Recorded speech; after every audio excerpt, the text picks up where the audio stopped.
Vancouver Island contains many excellent adventures. We'll start in spring at the northwestern tip in Cape Scott Provincial Park. A ferry ride from West Vancouver's Horseshoe Bay connects us in Nanaimo, where my buddy Laine and I start the entertaining drive north. This is a hike-in, hike-out deal, with a parking lot accessed by well-marked logging roads.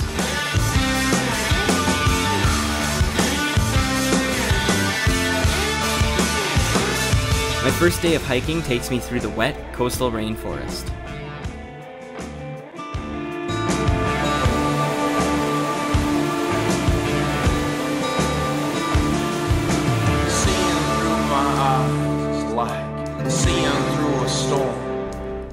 In 1897, the first of 2 settlement attempts by Danish pioneers was well underway in this modern-day park. At one time, there were over 1,000 people living here. The community was equipped with a general store, a school, and it facilitated all of the events of life.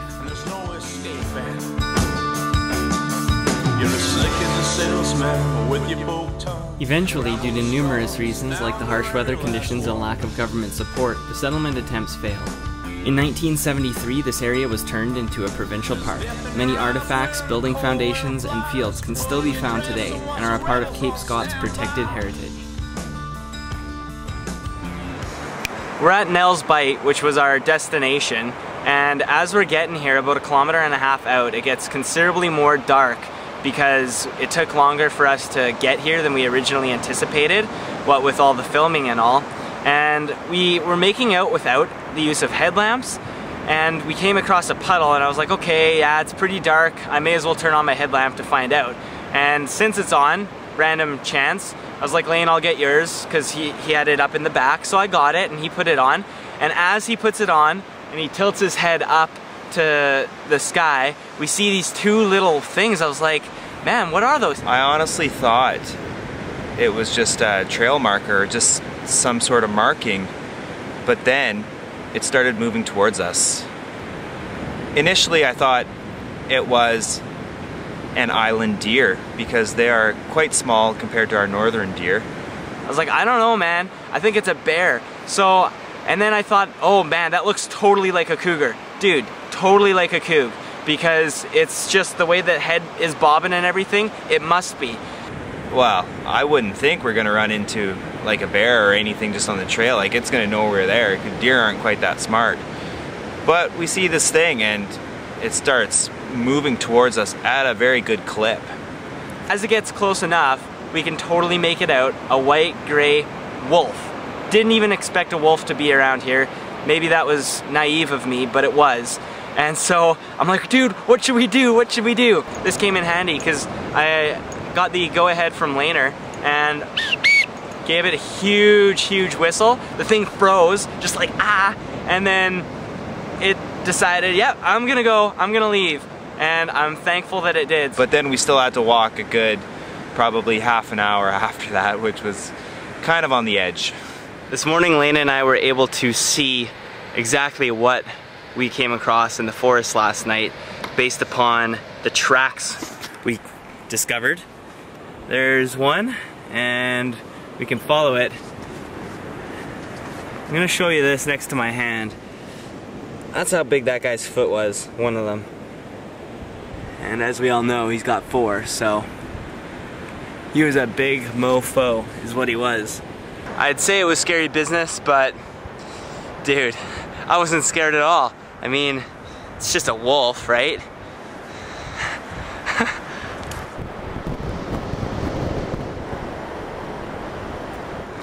Ladies and gentlemen, we sure have a treat in store for you today.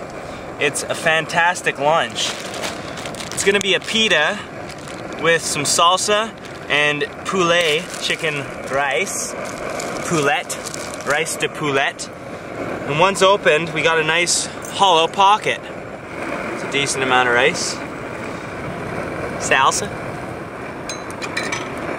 And there, we have our pita pocket lunch.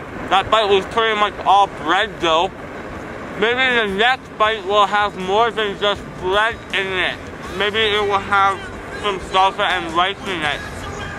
So that was all just salsa. Now here's my salsa rice bite. Have to mentally prepare for this.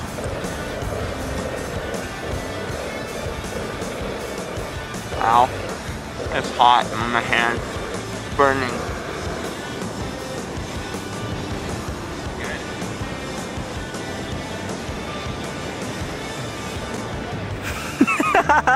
Yeah! Hear me, stranger, there's a sign above. It reads, don't put the snakes inside the doves. Tumbleweeds roll to the beat of a drum. Get the hell out of Dodge and go back to where you came from. Hear me, stranger, there's a sign above. Hello Japanese people, Nihon Jin desu. I'm here today to let you know, and I'm sure that it goes both ways, but today I did find some Japanese garbage washed up on shore. This is a global problem. It's one affecting all nations, because I'm sure there's British Columbian stuff washing on the shores near Tokyo. But today, in British Columbia, Cape Scott, found some plastic. We just need to think of the ocean as a natural resource, a global resource that needs to be respected to some greater or lesser extent, perhaps.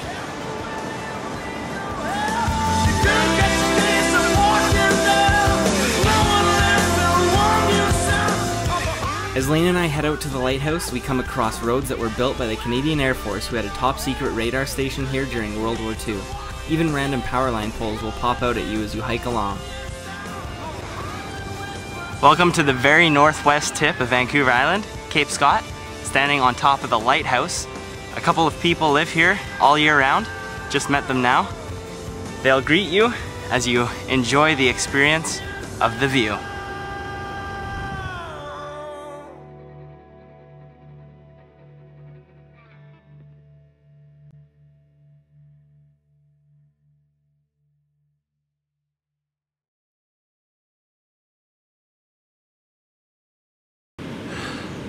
It's quite early in the morning.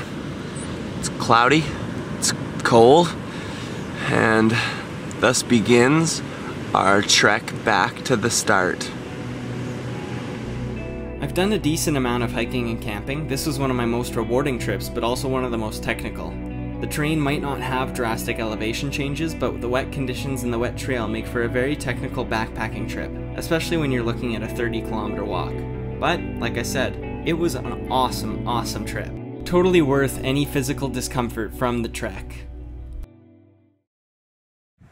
Laine and I decided this morning that our muscles and bodies weren't sore enough. And what better way to get us there than with a snowboarding adventure on Vancouver Island's premier alpine destination, Mount Washington. Bear in mind, this is only my third time ever boarding, so you're not going to see much skill exhibited. Laine, on the other hand, has had a considerable amount of boarding experience.